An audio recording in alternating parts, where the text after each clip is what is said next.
Ahmad Dansokho. Alors, depuis le début de l'année, comme vous l'avez noté, l'administration s'est évertuée à organiser des révisions, des examens blancs pour vous permettre de vous préparer à l'examen. Alors, la conférence d'aujourd'hui entre dans ce cadre.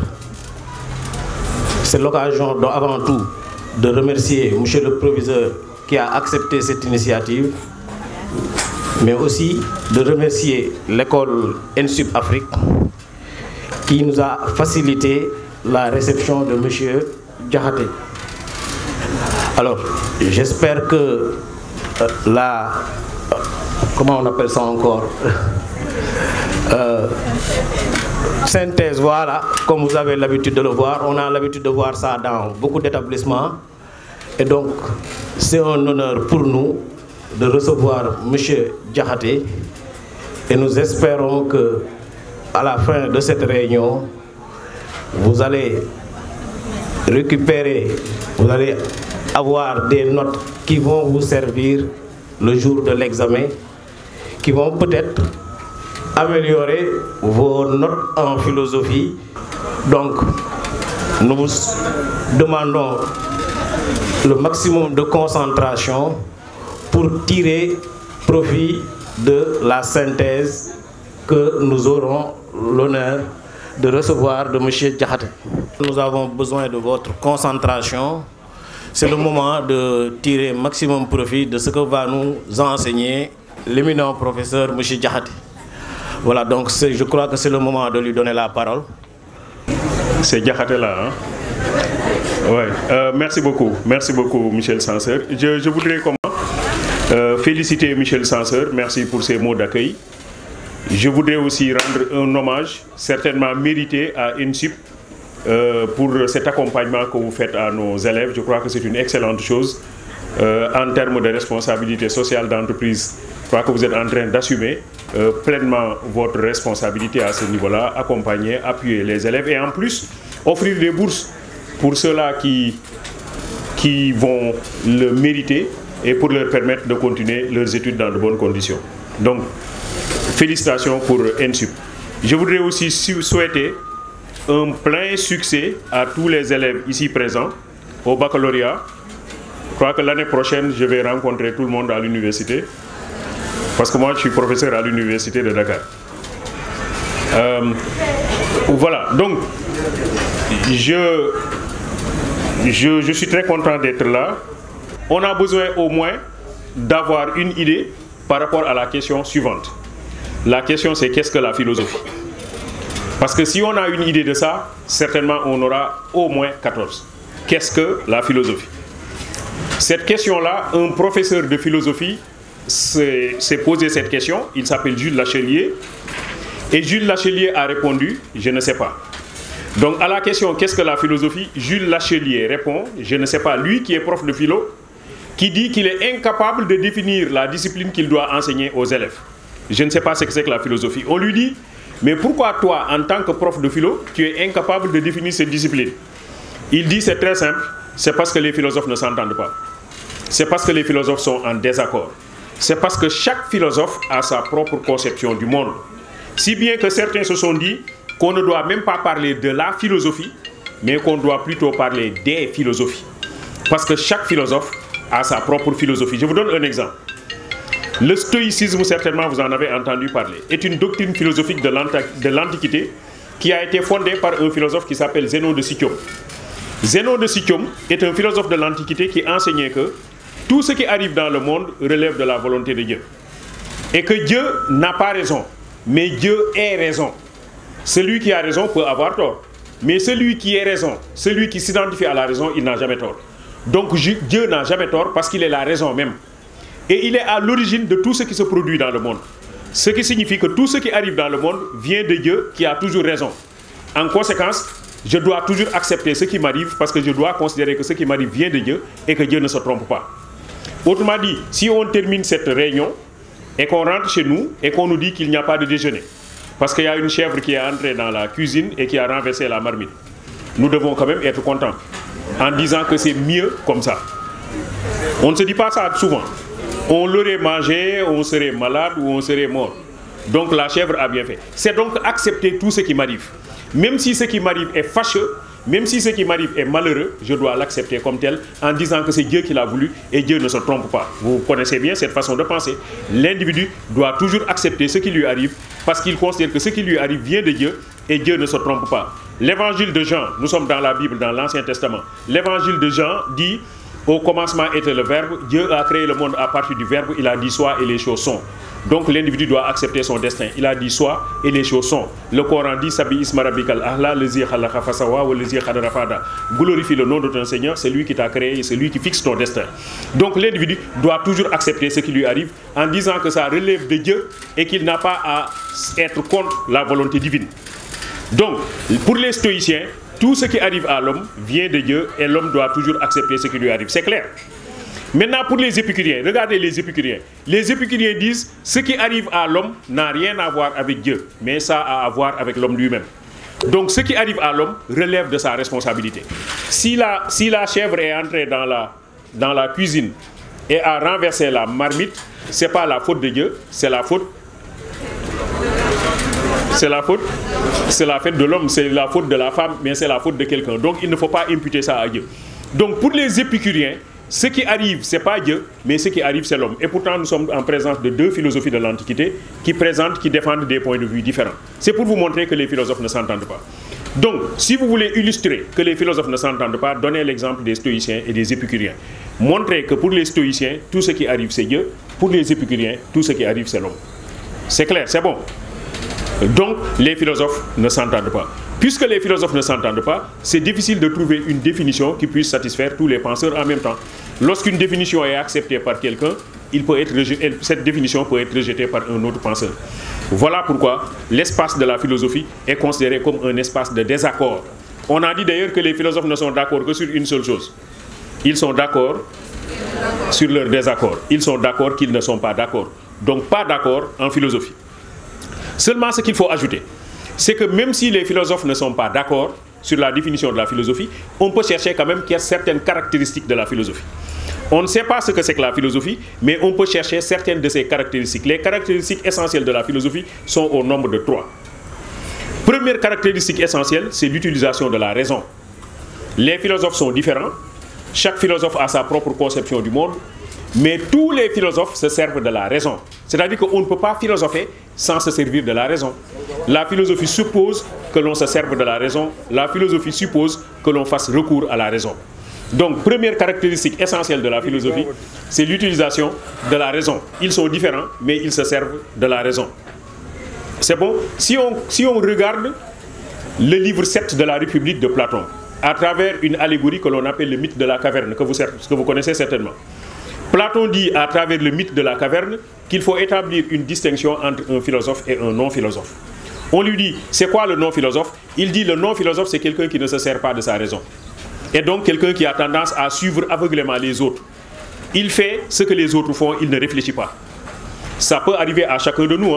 Quand on nous dit, pourquoi vous vous habillez d'une certaine manière, nous avons tendance à dire, parce qu'on s'habille de cette manière. Pourquoi vous parlez d'une certaine manière? Parce qu'on parle de cette manière. Pourquoi vous marchez d'une certaine manière? Parce qu'on marche de cette manière. Pourquoi vous suivez tel film? Parce qu'on suit ce film. Qu'est-ce que je fais donc? Moi, je ne fais que suivre. Que suivre qui? Que suivre on. C'est ce que Heidegger appelle la dictature du on. C'est ce que Martin Heidegger appelle la dictature du on.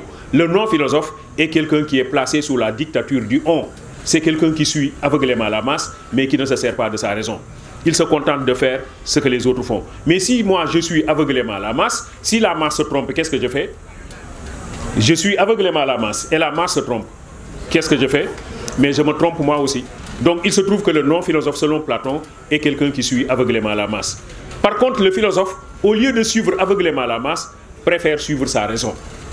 Donc la masse peut suivre une direction, le philosophe suit une toute autre direction, parce que lui, il préfère utiliser la raison en se disant qu'il se peut que la masse se trompe. Donc, plutôt que de me tromper avec la masse, je préfère me servir de ma raison. C'est proprement avoir les yeux fermés, sans jamais tâcher de les ouvrir, que de vivre sans philosopher. C'est Descartes qui parle comme ça. C'est proprement avoir les yeux fermés, sans jamais tâcher de les ouvrir, que de vivre sans philosopher. Celui qui ne philosophe pas est quelqu'un qui ne se sert pas de sa raison, qui ne se sert pas de ses yeux, mais il se laisse emporter par la masse. Donc, première caractéristique de la philosophie, c'est l'utilisation de la raison. Deuxième caractéristique de la philosophie, c'est le déploiement de l'esprit critique. Le déploiement de l'esprit critique. Donc, premièrement, le philosophe se sert de la raison. Deuxièmement, le philosophe se sert de l'esprit critique, c'est-à-dire il doute. Le philosophe doute. Et quand il doute de tout. Rien n'échappe au doute philosophique. Le philosophe est quelqu'un qui doute de tout. Mais pourquoi le philosophe doute? Le philosophe doute pour établir une distinction entre le vrai et le vraisemblable. Toi, tu iras au paradis. Et le vraisemblable. En fait, parce qu'en réalité, on peut faire la distinction entre le vrai et le faux. Mais ce qui est plus difficile, c'est de faire la différence entre le vrai et le vraisemblable. Parce que le vraisemblable a ceci de particulier et de fâcheux qu'il ressemble au vrai sans l'être. Le vraisemblable, il ressemble au vrai, mais il ne l'est pas. Et si on ne déploie pas son esprit critique, on risque de tomber dans l'illusion du vraisemblable. Donc, le philosophe est quelqu'un qui doute parce qu'il veut établir une distinction entre le vrai et le vraisemblable. Mais vous-même, vous dites que l'apparence est trompeuse. Donc, il faut se méfier, il faut faire attention à l'apparence. Parce que l'apparence ressemble au vrai sans être le vrai. On se comprend? L'apparence ressemble au vrai sans être le vrai. Donc, je dois me servir de l'esprit critique pour établir la différence entre le vrai et l'apparence, pour établir la distinction entre le vrai et le vraisemblable. D'accord? Alors, l'exemple que je donne le plus souvent, et certainement que vous avez trouvé dans les réseaux sociaux, c'est l'exemple de ce couple qui avait vécu pendant longtemps sans avoir d'enfant. Et le couple avait fini par adopter un chien. Le couple n'avait pas d'enfant et le couple adopte un chien. Et le couple entoure le chien de tendresse, d'amour et d'affection comme si c'était son bébé. Le chien était bien traité et il était heureux. Malheureusement pour ce pauvre chien, quelques années plus tard, la femme est tombée enceinte et a mis au monde par la suite un joli bébé. Et à compter de la naissance du bébé, le couple a commencé à délaisser le chien, à marginaliser le chien et à ne focaliser désormais son attention et son affection que sur le bébé. Le chien s'est senti trahi. Cela lui a fait mal. Un jour, le couple s'est mis sur la terrasse pour prendre une croûte. Au même instant, le bébé dormait en bas dans le salon. Le chien était aussi en bas dans le couloir à côté du salon. À un certain moment, le monsieur se rappelait que le bébé était en bas et que le chien était aussi en bas. Il a pris rapidement les escaliers et quand il est arrivé à hauteur du couloir, il s'est aperçu que la gueule du chien était tachetée de sang et que le chien était en train de ronger un os. Le monsieur entre dans sa chambre, prend son revolver et tue le chien. Après, il entre dans le salon et il s'aperçoit que le bébé était en train de dormir tranquillement. Ce qui s'est passé, c'est qu'il y a une bête qui est entrée dans la maison, qui a voulu mordre le bébé et le chien n'a fait rien d'autre que tuer cette bête-là. Descartes nous dit, il faut éviter soigneusement la précipitation et la prévention et n'accepter aucune chose pour vrai avant de la connaître évidemment comme telle. Donc, il faut éviter la précipitation, il faut chercher la différence entre le vrai et le vraisemblable. Ce monsieur-là n'est pas un philosophe. Parce que s'il était un philosophe, qu'est-ce qu'il devait faire? Il devait vérifier d'abord. C'est vous qui l'avez dit. Il devait vérifier. Vérifier, c'est chercher la vérité. Donc le philosophe est quelqu'un qui vérifie. C'est quelqu'un qui doute parce qu'il veut vérifier. C'est bon. Donc première caractéristique, c'est l'utilisation de la raison. Le philosophe refuse de suivre la masse. Il se sert de la raison. Deuxième caractéristique, c'est l'esprit critique. Le philosophe doute pour établir la différence entre le vrai et le vraisemblable. C'est clair jusque-là.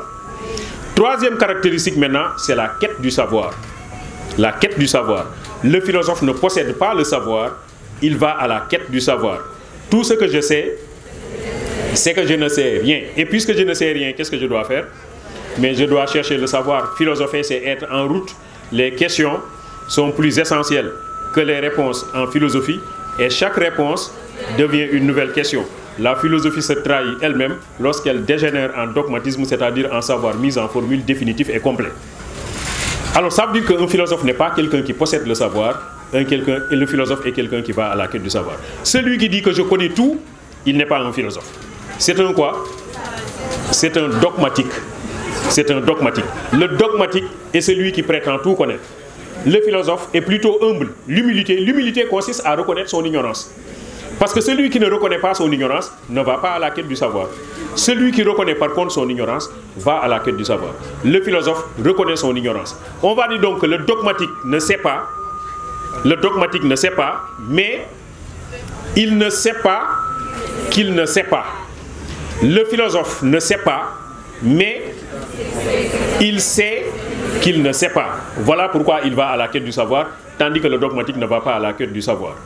Donc, je vous ai dit que nous avons 3 caractéristiques de la philosophie. 1. L'utilisation de la raison. 2. Le déploiement de l'esprit critique. 3. La quête du savoir. C'est clair, hein? Maintenant, c'est simple. Une fois que j'ai ces caractéristiques, je compare. Je ne fais que comparer. Je prends ces caractéristiques, je compare avec la science. Je prends ces caractéristiques, je compare avec la religion. C'est aussi simple que ça. Il ne faut pas chercher de midi à 14h. Utilisation de la raison, esprit critique, quête du savoir. Maintenant, je compare avec la science. Est-ce que ces caractéristiques, on les retrouve dans la science? Après, je cherche utilisation de la raison, déploiement de l'esprit critique, quête du savoir. Je compare avec la religion. Est-ce que ces caractéristiques, on les retrouve dans la religion? C'est aussi simple que ça. Est-ce que dans la science, on trouve la raison? Ben, bien sûr, le savant est quelqu'un qui se sert de la raison. Donc, pas de problème, la philosophie et la science se retrouvent au niveau de l'utilisation de la raison. Deuxième caractéristique, le philosophe est quelqu'un qui doute. Donc, il déploie son esprit critique. Est-ce que le savant, lui aussi, déploie son esprit critique? Ah si, bien sûr, le savant est quelqu'un qui déploie son esprit critique. Le savant n'est pas quelqu'un qui prend pour argent comptant tout ce qu'on lui présente. C'est quelqu'un qui doute aussi. Troisième caractéristique, le philosophe va à la quête du savoir. Est-ce que le savant va aussi à la quête du savoir? Oui, mais bien entendu. Donc la philosophie et la science partagent les mêmes caractéristiques. Pourquoi? Parce que la philosophie et la science constituaient un même ensemble. Pendant longtemps, on n'a pas fait de différence entre la philosophie et la science. Vous le savez, non? Le savant était un philosophe et le philosophe était un savant. Celui qui a créé le mot philosophie était même un mathématicien. Il s'appelle Pythagore. Pythagore a créé la philosophie. Pythagore était un mathématicien, c'est lui qui a créé la philosophie. Vous avez entendu parler de Thalès en mathématiques. Thalès est mort en philosophant. Il est mort en philosophant. Il marchait dans la rue, il philosophait et il n'avait pas vu un puits qui était devant lui. Et il est tombé dans le puits. Et il y a une servante qui se moquait de Thalès en disant: regardez, les philosophes, ils vont tous finir par mourir comme ça. Parce qu'au lieu de s'intéresser à ce qui est autour de lui, autour d'eux, ils imaginent, ils pensent à autre chose, ils réfléchissent et ils finiront par tomber dans des puits. Et c'est Hegel qui répondra plus tard à cette servante en disant que la servante ne tombe jamais dans un puits parce qu'elle est déjà au fond du puits. Le philosophe, lui, peut tomber dans un puits parce qu'il est en dehors du puits. Voilà, donc c'est pour montrer que la philosophie et la science n'étaient pas distinctes pratiquement jusqu'au XVIIIe siècle. Et Descartes, vous le savez, a assimilé la philosophie à un arbre dont les racines sont la métaphysique, le tronc, la physique, et les branches, les différentes sciences qui se ramènent à 3 principales, la médecine, la mécanique et la morale. Donc Descartes dit: la philosophie englobe toutes les sciences. Donc, on n'a pas fait de distinction entre la philosophie et la science. C'est plus tard seulement qu'on a commencé à dire que la science est différente de la philosophie, surtout parce que la science met en place des résultats qui peuvent faire l'objet d'applications techniques, tandis que la philosophie est restée théorique. La science met en place des résultats qui transforment nos conditions de vie. Et ce que je dis aux élèves souvent, c'est que regardez la famille des heures. La famille des heures. Ventilateur, réfrigérateur, congélateur, climatiseur, ordinateur, téléviseur, mais ne dites pas proviseur. Ne dites pas censeur non plus. Ne dites pas professeur non plus. Hein. Donc la famille des heures, sans censeur, sans professeur. Bon, voilà, donc on va mettre réfrigérateur, téléviseur, tout ça. Ça montre que la science est pratique et qu'elle nous permet de régler nos problèmes. Tandis que la philosophie, elle, se contente de théorie. Elle ne sait même pas ce qu'elle est. On l'a dit tout à l'heure, on ne peut même pas définir la philosophie. Donc certains ont dit que la philosophie n'a aucune utilité. Pourquoi ne pas se tourner vers la science qui nous permet de régler nos problèmes? La philosophie, dit Hegel, c'est comme l'oiseau de Minerve qui ne prend son envol qu'au début du crépuscule lorsque toute une vie a déjà fini de se réaliser. Donc la philosophie arrive toujours en retard, c'est la science qui règle nos problèmes. Bon, mais on sait que même si la science règle nos problèmes, la science aussi fait des dérapages. Science sans conscience n'est que ruine de l'âme. Donc il faut que la philosophie soit là pour constituer le supplément d'âme. C'est Bergson qui parle comme ça. Un supplément d'âme pour la science. La philosophie doit conscientiser, doit moraliser la science pour éviter les dérapages. Maintenant, je prends les mêmes caractéristiques et je compare à la religion. Est-ce que dans la religion, on se sert de la raison? Ben oui, bien sûr. Dans la religion, on se sert de la raison. Dieu dit très souvent dans le Coran, tout au moins, que je m'adresse aux gens qui sont doués d'intelligence. Je m'adresse aux gens qui réfléchissent. Je m'adresse aux gens qui entendent. Tous ces termes-là signifient des gens qui se servent de la raison. L'utilisation de la raison est une exigence religieuse. C'est Ibn Khaldoun qui parle comme ça. L'utilisation de la raison est une exigence religieuse. Mais est-ce que la religion accepte que l'on doute de tout? Ah, c'est là où il va y avoir une difficulté. Le philosophe dit, moi je doute de tout. Mais dans le domaine de la religion, il y a des choses qui ne peuvent pas accepter le déploiement de l'esprit critique. Donc à ce niveau-là, on va noter une opposition entre la philosophie et la religion. Je vais dire donc que la philosophie a tendance à douter de tout. Tout est remis en cause. Pour le philosophe, aucune idée, si vénérable soit-elle, c'est Marcien Toa qui parle comme ça, aucune idée, si vénérable soit-elle, ne peut être admise avant d'être passée au crible de la pensée critique. Donc, pour le philosophe, tout doit faire l'objet de doute. Mais dans le cadre de la religion, il existe de ces vérités dont on n'a pas le droit de douter. De ce point de vue-là, la philosophie et la religion vont présenter des points discordants. Voilà pourquoi, des fois, il y a des conflits entre philosophes et religieux. Il y a des conflits entre philosophes et religieux parce que le philosophe veut douter de tout, tandis que le religieux dit, attention, il existe des dogmes qui sont établis par la religion et qui sont des vérités éternelles, des vérités absolues, et on n'a pas le droit de douter de ces vérités. Donc, la philosophie et la religion, de ce point de vue-là, vont présenter des points discordants. Par contre, quand on parle de quête du savoir, est-ce que la religion ne nous invite pas à chercher le savoir? Si, la religion nous invite à aller à la quête du savoir. Il faut chercher le savoir dans le cadre de la religion. Un bon religieux, un bon croyant, c'est quelqu'un qui va à la quête du savoir. C'est quelqu'un qui cherche le savoir partout où ce savoir peut se trouver. Il doit aller à la recherche du savoir. Mais il se trouve que la religion nous demande de ne pas douter de certaines vérités, tandis que le philosophe dit « moi je doute de tout ». Vladimir Jankélévitch dit qu'en philosophie, rien n'est évident. Il dit en philosophie, rien n'est évident. Vladimir Jankélévitch, ça a montré que le philosophe est quelqu'un qui doute de tout. Donc de ce point de vue-là, on va trouver entre la philosophie et la religion des points d'intersection, donc des points d'entente, des points d'accord. La philosophie et la religion se mettent d'accord sur l'utilisation de la raison. La philosophie et la religion se mettent d'accord sur la quête du savoir. Mais la philosophie et la religion sont à couteau tiré, donc ne sont pas d'accord sur la question de l'esprit critique. On se comprend jusque-là? C'est bon, c'est clair? Donc, tout ce que je fais, il ne faut pas se fatiguer l'esprit. Tout ce que je fais, c'est que j'ai les caractéristiques de la philosophie en tête. Premièrement, c'est quoi? L'utilisation de la raison. Deuxièmement, le déploiement de l'esprit critique. Troisième caractéristique, la quête du savoir. Donc, vous avez au moins 14. Non, je vous le garantis, vous avez au moins 14. Parce qu'une fois que vous connaissez ça, regardez, tout ce que j'ai fait après, c'est appliqué. J'ai parlé de philosophie. Regardez, vous allez voir, hein, je ne fais qu'appliquer. J'ai parlé de philosophie, j'ai parlé de science, j'ai parlé de religion. J'ai parlé de ça. Mais tous ces éléments-là sont des éléments de culture. C'est des éléments de culture. Et la culture me permet de lutter contre la nature.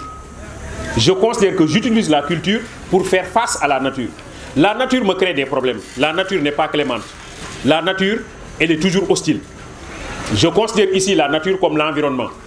La nature, elle est hostile.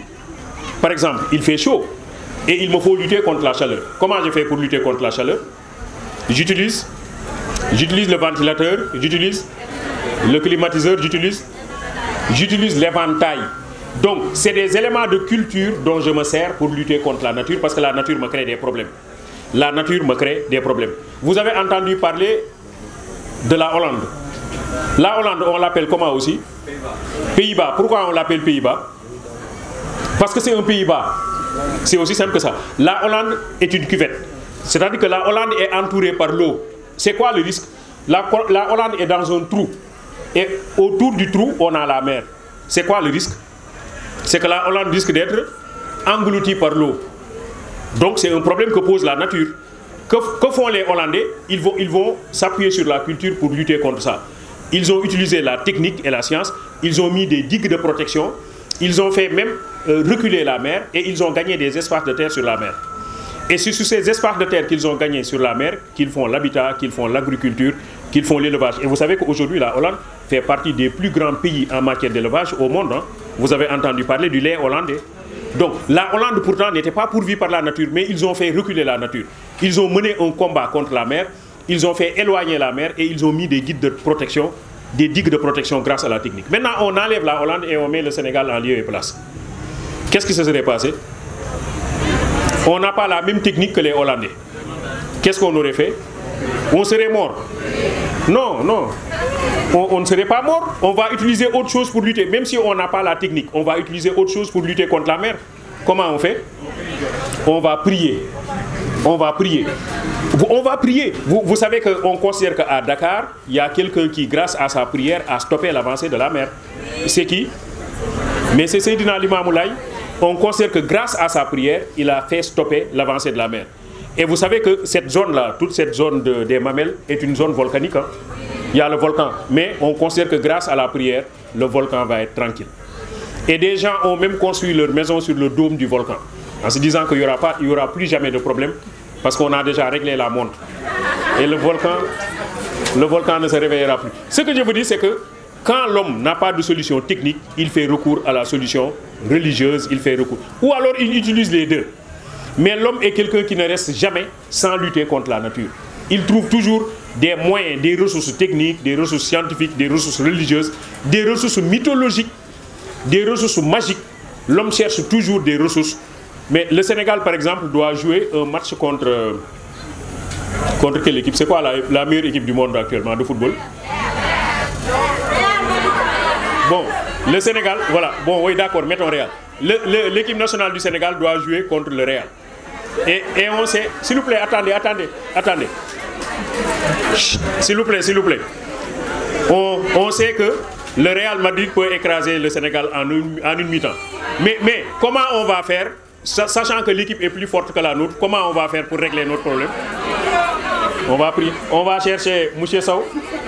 On va aller le chercher. Donc, on va chercher... Comment on appelle ça en Wolof? Le khon. Le khon, en réalité, c'est que quand on n'a pas de solution technique, on cherche une solution mythologique, une solution religieuse. C'est la culture. La culture me permet de lutter contre la nature. On se comprend, hein? La culture me permet de lutter contre la nature. Parce que la nature me crée des problèmes. Donc, il faut que je lutte contre la nature. Mais attention, attention. La nature, ce n'est pas seulement l'environnement extérieur. La nature aussi, c'est intérieur. La nature, il existe une nature intérieure. C'est cette partie animale qui sommeille en moi. C'est les désirs que je partage avec les animaux, que l'on appelle des désirs. Les désirs naturels. C'est des désirs naturels. Vous en avez entendu parler. Boire, manger, dormir. Comment? Ils ont dit quoi? Ah, déféquer. Bon, oui, déféquer, oui. C'est des désirs naturels. Alors, donc, oui, vous l'avez dit, c'est des désirs naturels. L'individu partage les mêmes désirs que l'animal. Mais, est-ce que l'homme a la possibilité de satisfaire ses désirs comme l'animal? Non, l'homme doit lutter contre ses désirs. C'est grâce à la culture aussi que l'homme lutte contre ses désirs. La culture ici, c'est l'ensemble des valeurs, l'ensemble des règles que j'ai acquises par le biais de l'éducation et qui me permettent de lutter contre les désirs qui sommeillent en moi. Donc, il y a un animal qui sommeille en moi. En chacun de nous, il y a un animal. Hein? En chacun de nous, il y a un animal que Freud appelle le ça. Ce que Kant appelle l'insociable sociabilité de l'homme. Il y a une partie insociable, une partie animale en chacun de nous. Mais cette partie animale, nous devons lutter contre cette partie-là à tout moment. C'est grâce à la culture que je lutte contre cet animal qui est en moi. En conséquence, si je vous dis la chose suivante, par la culture, l'homme lutte contre la nature et contre sa nature. Ça signifie quoi? Par la culture, l'homme lutte contre la nature et contre sa nature. La nature ici, c'est quoi? Par la culture, l'homme lutte contre la nature et contre sa nature. La nature, c'est quoi? C'est l'environnement. Sa nature, c'est quoi? Mais c'est ses désirs. Et vous avez 20 sur 20 parce que c'est un sujet qui a été donné au bac en France il n'y a pas longtemps. C'est pas compliqué. Je vous assure, c'est pas compliqué. L'homme lutte contre la nature et contre sa nature. L'élève doit montrer simplement, le candidat doit montrer que l'homme utilise la culture pour lutter contre l'environnement. C'est la science, la technique, la religion, la magie, le mythe. Il lutte contre l'environnement parce que l'environnement est hostile et il doit lutter contre l'environnement pour assurer sa survie. Mais par la culture aussi, l'homme doit lutter contre lui-même parce qu'il a des désirs qui sont des désirs animaux qu'il n'a pas le droit de satisfaire au niveau de la société. Donc il doit y avoir une instance de régulation chez l'homme lui-même et c'est cette instance qui lui permet de lutter contre ses désirs, ses tendances animales. Voilà pourquoi Georges Bataille a affirmé que l'homme est un animal rebelle. Georges Bataille, bataille comme bataille, hein? Georges Bataille dit l'homme est un animal rebelle. Rebelle parce qu'il lutte. Il lutte contre la nature et il lutte contre lui-même. Le rebelle est quelqu'un qui lutte. L'homme est un animal rebelle, donc c'est un animal qui lutte. Il lutte contre quoi? Il lutte contre la nature et il lutte contre sa nature. Donc c'est un double rebelle si vous voulez. L'homme est un double rebelle. On se comprend, hein? Quand je dis il est double rebelle, c'est-à-dire il se rebelle contre la nature et il se rebelle contre sa nature. C'est un double rebelle. Donc Georges Bataille dit l'homme est un animal rebelle. L'homme est un animal rebelle. C'est bon. Donc, regardez bien ce que j'ai dit. J'ai dit par la culture, l'homme lutte contre la nature et l'homme lutte contre sa nature. Donc de ce point de vue-là, la culture serait positive. Hein? La culture est positive parce qu'elle assure notre survie, elle nous permet de lutter contre la nature. Elle assure notre humanité parce qu'elle nous permet de lutter contre l'animal qui sommeille en nous. Donc la culture est positive. Mais on peut trouver quand même des aspects négatifs dans la culture. C'est simple. Hein? En luttant contre la nature, l'homme finit par agresser la nature. Vous savez ça, non? Comment on appelle ça? Aujourd'hui, ce qui se passe dans le monde, c'est ce que l'on appelle le réchauffement. Le réchauffement climatique. Mais pourquoi? Parce que l'homme a agressé la nature. L'homme a lutté contre la nature jusqu'à agresser la nature. Et en agressant la nature, ça se retourne contre lui. On a le réchauffement climatique, on a les inondations, on a quoi encore? On a des fois les maladies de la peau, parce qu'il fait de plus en plus chaud sur Terre, et on a des problèmes avec la peau. Il y a des maladies de la peau. Les rayons ultraviolets arrivent maintenant sur Terre et agressent nos peaux. Des fois, il y a des cancers de la peau, etc.